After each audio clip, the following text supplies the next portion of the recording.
Hello, world, and welcome to the PG.biz podcast. I'm your host, Peggy Anne Salz, and Brian Baglow, my co-host, well, he isn't with us today, but we do have something from his amazing Scottish Games Week. It's a talk that was very, very important, very popular, very pivotal, and also gives us an opportunity to shine a light on a topic we don't discuss enough here. So we do recognize the positive and enriching contribution that games can make to the lives of players, and we've had shows about that in the past. But the reality is the playing experience is quite different for children. Children are silently at risk online and in games, places where they suffer from intimidation, bullying, the pressures of sexting. We're going to talk about that today and an upcoming event in the gaming industry that you can get behind, I can get behind, everyone can get behind, really, to show courage and do their part. I'm really, really, truly proud and privileged to welcome two champions from the NSPCC. That's the organization leading the fight against child abuse in the UK and Channel Islands. I'd like to welcome Kevin Antao. He is gaming and digital disruption consultant at the NSPCC, and Annie Sallnow, head of product development and innovation. And I have to say, Kevin, wild title. That must be something when you hand out that card. Yeah, it really is. But thank you, Peggy, for the welcome. Really great to be here and great to be talking about such an important subject. Absolutely. Digital disruption consultant. I have to ask you what that actually entails.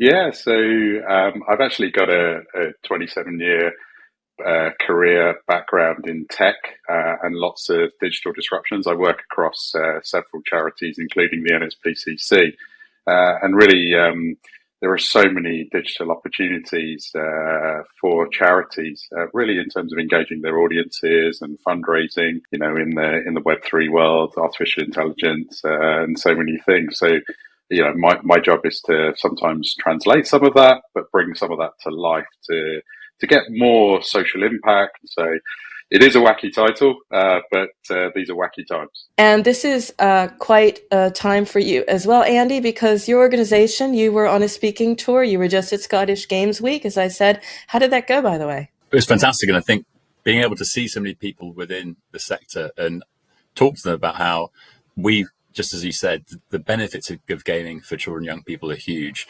and the risks are there too. And we want to make sure that we work with the industry to make sure that those risks are mitigated. And actually, we've had a really receptive group everywhere we've gone to. When we talk about what the NSPCC's aims are, they're the same as the industry's in terms of keeping children safe. I was really impressed by the work that you have been doing, and that you've been doing it for a while. You believe the best way of preventing child abuse is making sure it never happens in the first place. I mean, couldn't agree with you more. So why, however, is the NSPCC in games particularly? It's a really good question. We've been around for 139 years. So we've been trying to keep children safe in all of that long history. In that history, the way that we've been able to keep children safe has changed over the years. And Kevin mentioned, we're living in a crazy time, but there are various risks that are presented by the networked element of gaming that means that we've got to be more involved. And actually, ultimately, we love gaming. We use gaming resources within our childline assets in terms of supporting children to gain the right information around child abuse and neglect.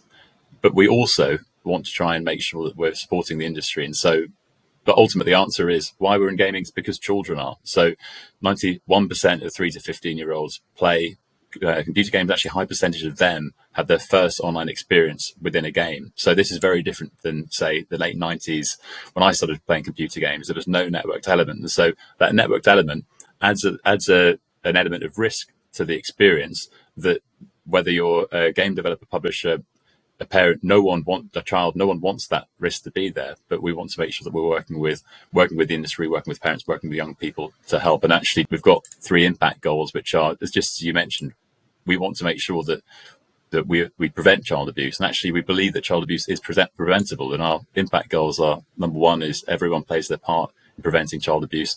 Number 2 is every child is safe online. Number 3 is every child feels safe, listened to and supported, and understanding that we can make the experience of playing video games better and safer for the player based on their feedback to us. And you did bring up a point, and maybe you can weigh in on this as well, Kevin, because online harm, it has been there for as long as there's online, really, but it's increasing in scale. And maybe there's an element of, what has changed is because we're multiplayer, because it's so social. It's no longer a problem of being addictive. It's being abusive. I mean, how are children experiencing games differently? It's a really good question. And I think, going back to Andy's answer about the network element and the connected element here, what we have, or what we experience from the NSPCC, we see on the one hand the games and the game titles and the interactions that children are having on those titles. We see them moving into particular network spaces, which often don't necessarily have the guardrails. So for live chat type interactions on various servers, and then they're sort of live streaming that activity in a third place. And these are all on different platforms across different areas, often sort of integrated. When it goes wrong is the moment when the NSPCC hears about it, and often that's too late. So Andy mentioned one of our key services, Childline, which has been there for decades, trying to support children. And unfortunately, in the UK today, every 45 seconds, a child will be contacting Childline for some reason. It's that much, unfortunately, and this isn't going away. This is unfortunately increasing. So at the NSPCC, when things go wrong, we're kind of picking up the tab. We're having to deal with that, including in kind of gaming spaces. And really, we want to get at the front end of that chain. So, a principle of safety by design, or amplifying the voice of young people into the kind of gaming ecosystems. That's our long-term vision, our long-term aims in and around here. Just as a quick stat, nearly a fifth of, which is quite high, of the contacts from young people that come into Childline actually come in through our gaming pages. So that is it's quite a highly relevant area for us to be much more present and to have the signposts available and the pathways to help inside of gaming as well. What does that mean inside the gaming pages? Is there a place inside certain games where they can contact you? No, there isn't, and that actually that's the vision. Yeah. I think that's really, we need to, but that's quite a hard challenge, because if we think about virtual worlds, for example, and the multiple successful virtual worlds that we have out there, we've got to make sure that the same architecture and the same level of signposts, and that the developers, as they're kind of creating the games, are really aware of, and unfortunately, repositories for safeguarding and modules and information and education out there, it's not as prevalent as it needs to be, and we don't actually know what good signposting practice means. So there's a lot of work to do, and then to apply it across huge gaming ecosystems. This is a multi-year play, and we're not going away. This is not going to happen overnight, but this is our moment to really call out and try and foster that community to come together to help build out that future safer architecture. And you mentioned that, and you call it that. That is sort of the working title here, safer by design. Just at a high level, because we will deep dive into that, because it requires the gaming industry to get behind it. But what does that mean at a high level? What does that look like, safe by design in practice? I mean, there's a lot of good practice going on in the gaming arena. Lots of features around, moderation or parental controls or chat features, or other elements that have been built into games nowadays so that young people don't experience harm inside of game. But there's probably another level that we need to go to. It can actually be, by the way, that there isn't actually something toxic happening inside of the game itself, but it's the player themselves are experiencing, toxic situations. I mean, I think it's been well documented around the well-being challenges that the sector has. So, imagine a player that really needs help, and just doesn't know, like, around services like Childline or organizations like the NSPCC or things like that. How can we bring that and be more aware about that in game as you're almost like, first starting up or logging into game, or where the pathways are? And then when we look at the kind of calls and contacts we get, I don't know, age verification or age appropriation, right? So what is the situation where someone that I'm talking to isn't the age that they said that they were, or parents who have called us and had concerns about that? It's making sure that those help, those guides, those controls and things are really prominent. So I think very practically about what safety by design means and how we need to kind of almost code it in to game design. Andy, you look at product development, innovation. Give me an idea a little bit deeper into what the blueprint for this looks like. And do we have any best practice we can point to yet, or is this totally new territory? Yeah, another very good question, Peggy. And really, we are, as Kevin was saying, we've been around for 139 years. We're in it for the long haul. We want to make sure that we're handling this next phase carefully and making the right moves. Something we need to mention is the Online Safety Act turned into the Online Safety Bill last month, and that had been 5 years of work that went into it, and that is going to be really impactful for the industry. So every online space will be impacted by that in terms of making sure that space is accountable and is safe for children. But this is the start of the process. There's consultations to be beginning next year and actually that will produce a code of conduct. And so it isn't like we'll make a change overnight that radically improves things from children's perspective. So the stage that we're at is similar in terms of us understanding for both children, because as Kevin said, we understand from children, we hear from children what the problems are with the online space and gaming as a part of it.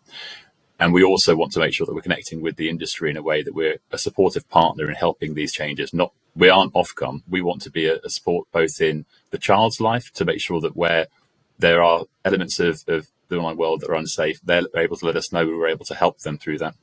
From the parents' perspective, understanding that we're giving them best practice tips on how to identify and support children who may be at risk of anything. So it could be they have a compulsive attitude towards the game, playing too much. It could be that they're in online spaces that the parent isn't able to control and be able to support that side of it. And then within the industry, making sure that the industry is aware of the elements of best practice that Kevin suggested some of in terms of age verification, the most up-to-date tools that we have at our disposal to make sure that we can kind of network access to that and that people are able to see that. The next step for us is a week, a festival that we're really excited about, which is going to be bringing together all the different elements of the safer gaming community, if you like, which is happening next year. So we're launching it to be happening from the 5th to 11th of February, and we've got lots of activities happening in there. But it's basically going to be a celebration of gaming.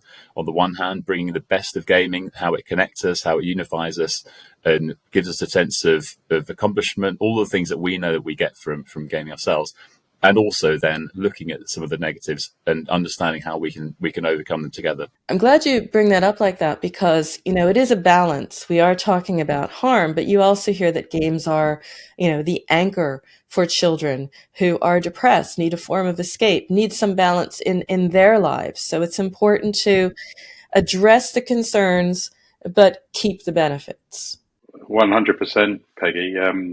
So we have, for example, we hear a lot from autistic children around social communication development skills in general, and the importance of gaming and gaming ecosystems as the spaces that have given them confidence to in their lives. And we at the NSPCC really want to celebrate those kind of examples. We really need to highlight that. But I think going back to Andy's point, right, there are some challenges. I mean, we have just released some fairly groundbreaking research around the metaverse and some of the harms that exist in today's world. If I think about next year and Vision Pro glasses and, the what we're going to need, it goes back to that infrastructure point that there's some real opportunities to innovate. and build out the safeguards and the guardrails before, as those technologies become more prevalent within the gaming space as well. So I will link to that research for sure so that people can explore that. But you mentioned it. It is fairly new. What is, for example, a takeaway or a finding that was different, that blew your mind, that you weren't expecting? The thing that blows my mind is how easy it is to set up a profile in those virtual worlds. Unfortunately, to cause harm without any checks and balances. And I obviously have to be very careful with the nature of the topic material here, but it's and these are quite well. I'm not talking about like very sort of small ecosystems here. I'm talking about, probably some of the most commonly used sort of platforms at entry level, and then apps that you can kind of go and download.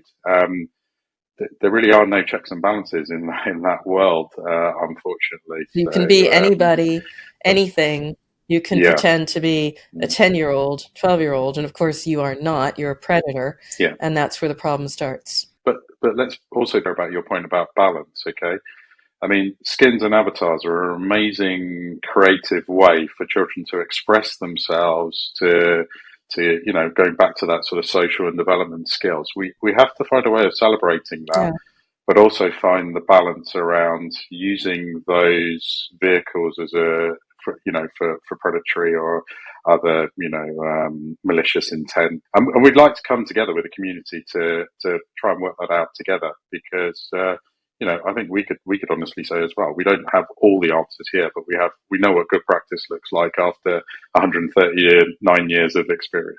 I'm going to ask a bit of a layman's question here, perhaps, because I look at it from a different perspective. I look at, developments in the industry, the business of apps, the business of games. And, we have a privacy-first landscape, which many say, that's fantastic. And maybe some of that protection there is also making it very difficult to verify facts about people, making them sort of really admit, details about themselves, because it seems to me as if there might be a bit of a greater tug of war now than there was maybe before. It's interesting when we see events that have occurred around the issue of privacy, particularly around children's data.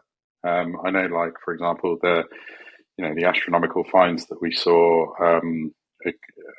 for Fortnite recently in the States following the kind of copper rulings, and how is children's data being used, particularly from the kind of, like you say, the monetization model and the business model. But similarly, we have to also take quite a practical approach. It doesn't mean that, the handout of these fines means that people are going to abandon these spaces. We have to find some way of balance in the solution. I actually think that you can build really positive spaces in these virtual worlds, and actually, so for example, at our Game Safe Festival, we're really exploring the potential of AI. And working with moderation companies and the other things to really in a more sophisticated nature spot those kind of toxic behaviours and things like that. And then one of the gold pieces for me is the community and the gaming community, who are fantastic at spotting things and the self-regulation element that goes on in the community, and it's like accentuating that.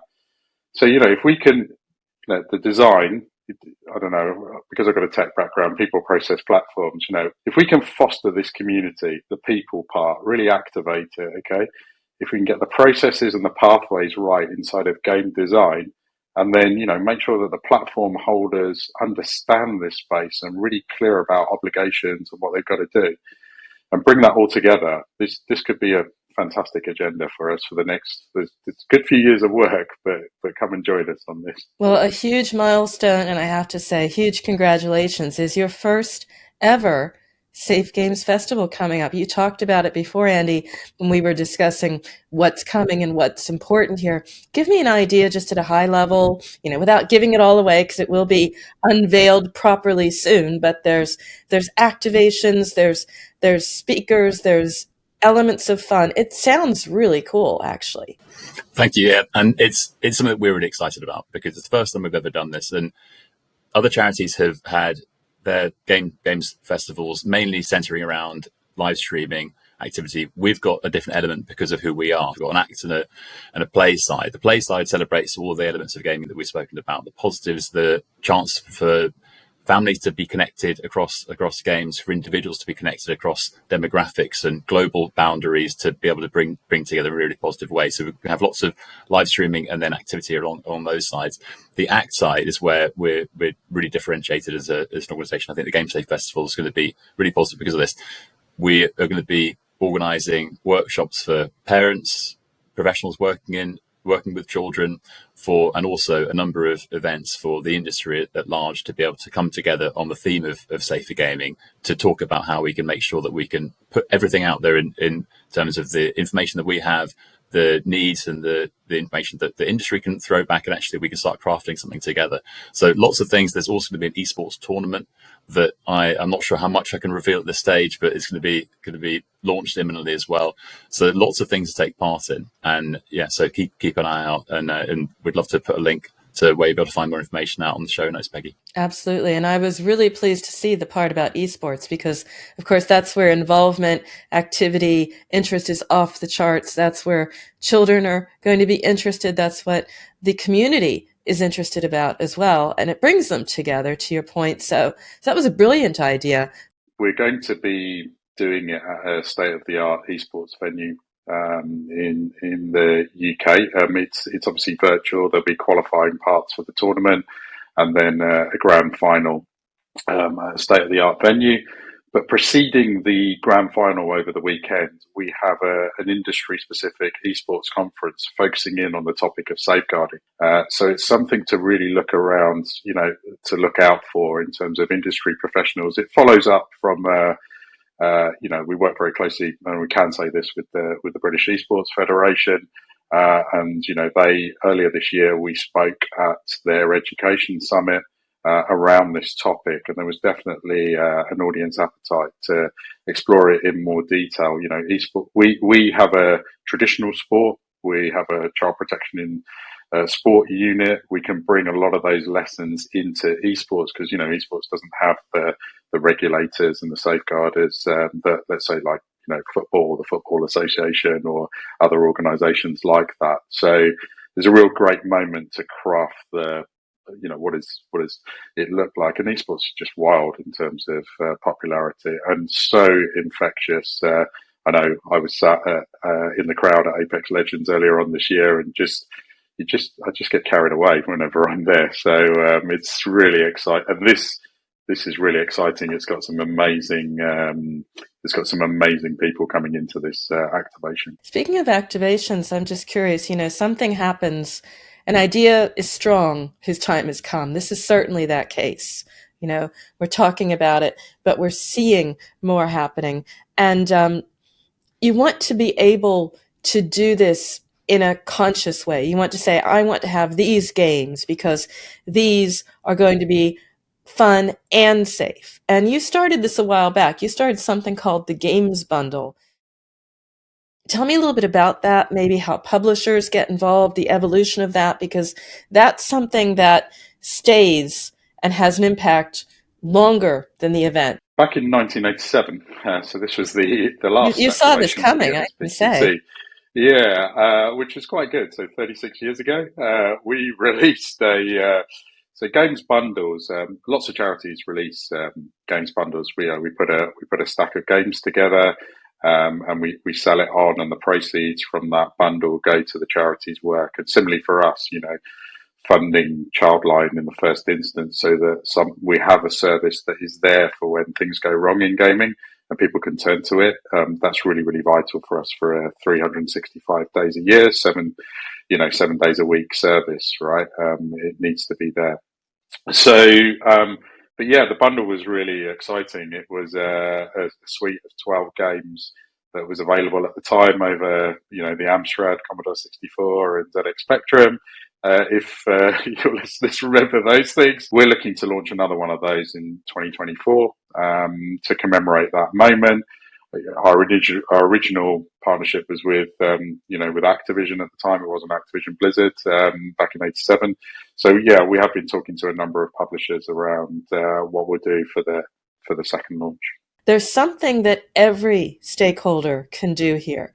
I'd love to hear from both of you. If you support this, and our audience, I know, does, what are the various ways to get involved for different people in the ecosystem? I mean, for Activision Blizzard, it's obvious, just add something to the games bundle and support you there. But then there are indie publishers. There are people like me, just very, very passionate players. It is, as you said yourself, a community. What can we all be doing? There's some classic answers I could give to this, but I've got a really specific thing, right? And it's calling out a little bit to the Gen Z community. So one of our principles on our child safety online work at the NSPCC is around amplifying the voice of young people. And actually, you know what? Young people know what the solutions that they need, particularly for reporting capabilities inside of games or other solutions to make them safe. And it's been a really humbling experience over the last sort of 6 to 12 months listening to young people about what they want to see in games. And what I've found is that the Gen Zs, and we're talking 11 to 26-year-olds here, okay? If I think about those that have just left school and are kind of entering into the workplace and seeing things, they are great people to represent and talk about the experiences that the 11 to 18-year-olds are going through at the minute, and amplifying that voice.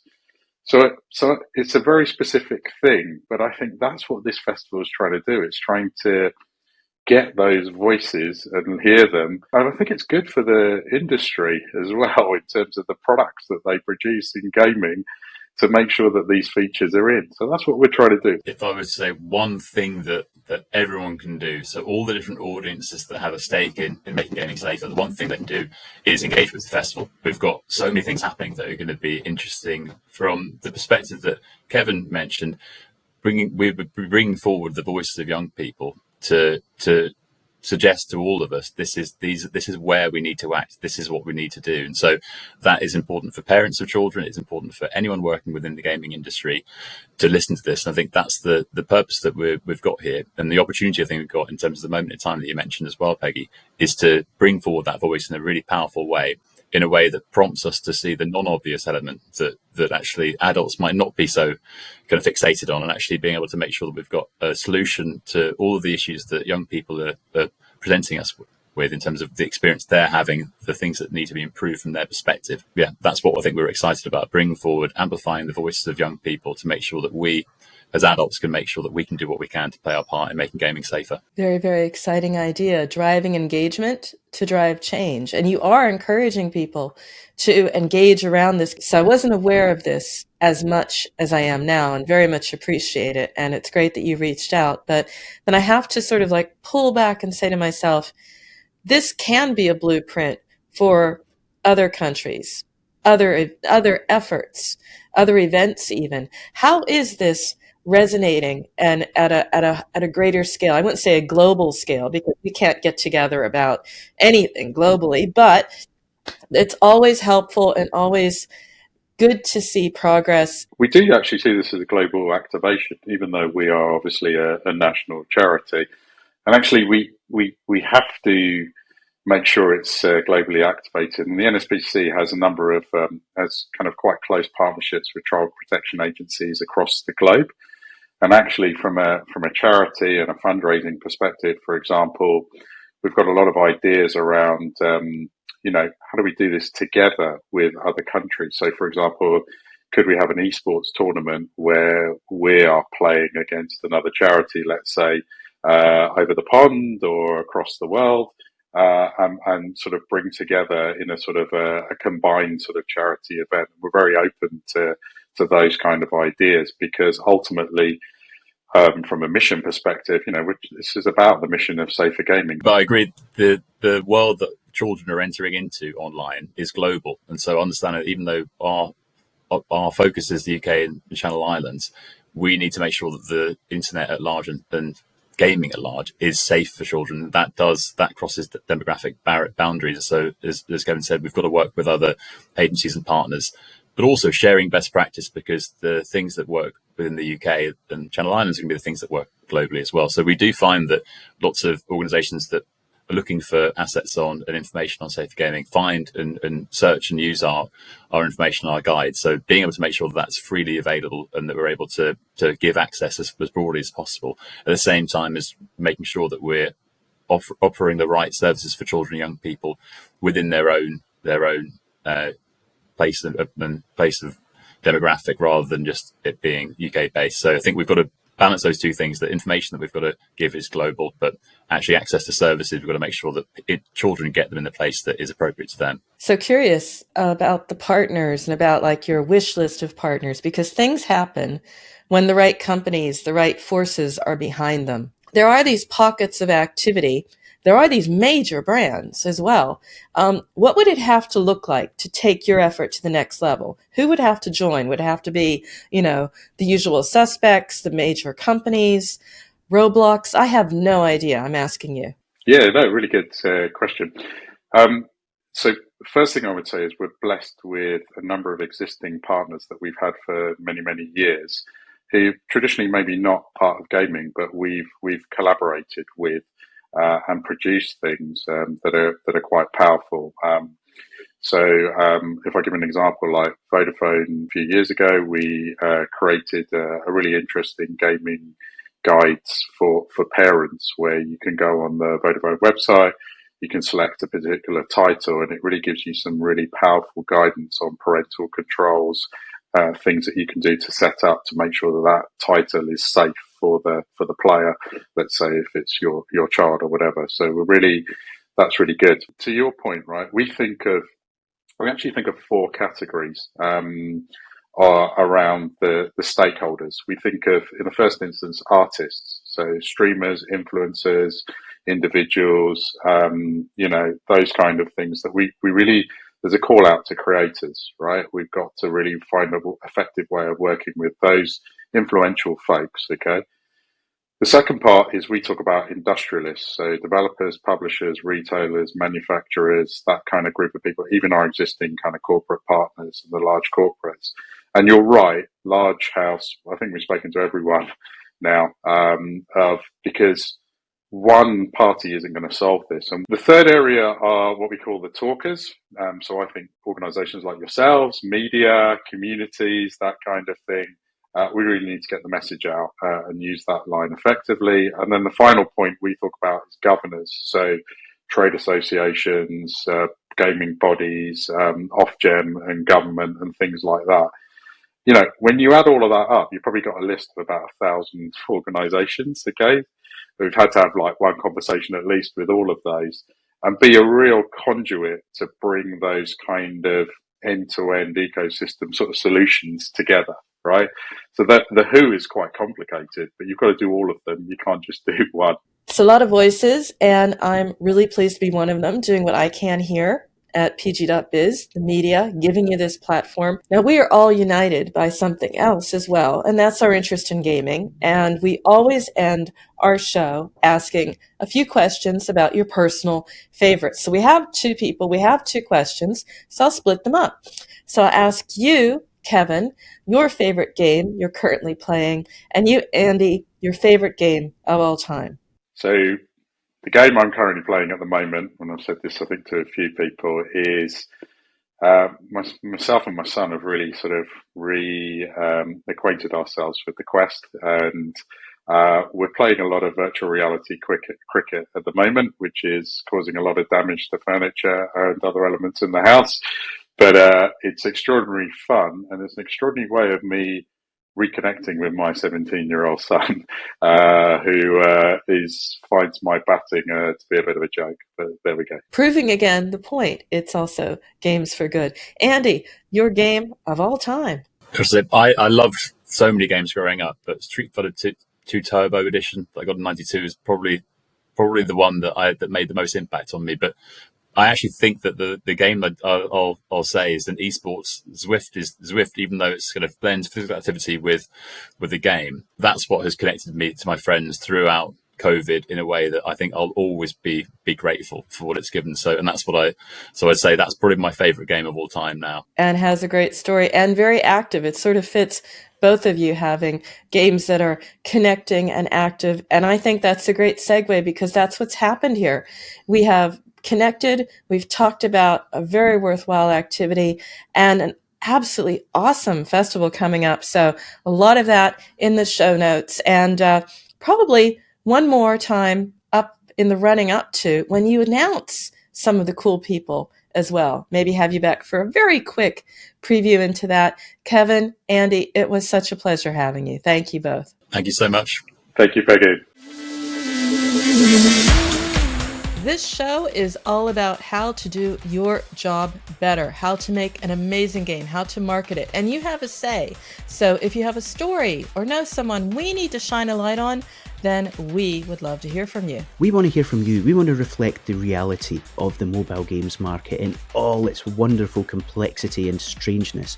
So if you have any suggestions for us, if you have any feedback for us, you can always get in touch. You can email us at podcast@pocketgamer.biz. You can find us on Twitter @PGBiz, and you can reach out to us through the pocketgamer.biz website. If you're interested in listening to all of our podcasts, you can find them at pocketgamer.biz/podcast, and we would love to hear your thoughts on future shows. And we've got you covered on all the major platforms, so subscribe to the audio podcast, as Brian said. Look for us on YouTube. If you want to read it, hey, you can do that too, because we have a companion post for you as well on the pocketgamer.biz website. Tune in again for the next edition of the pocketgamer.biz podcast, and we look forward to speaking to you in the near future. Until then, I'm Brian Baglow. I'm Peggy Anne Salz, and that's a wrap until next week.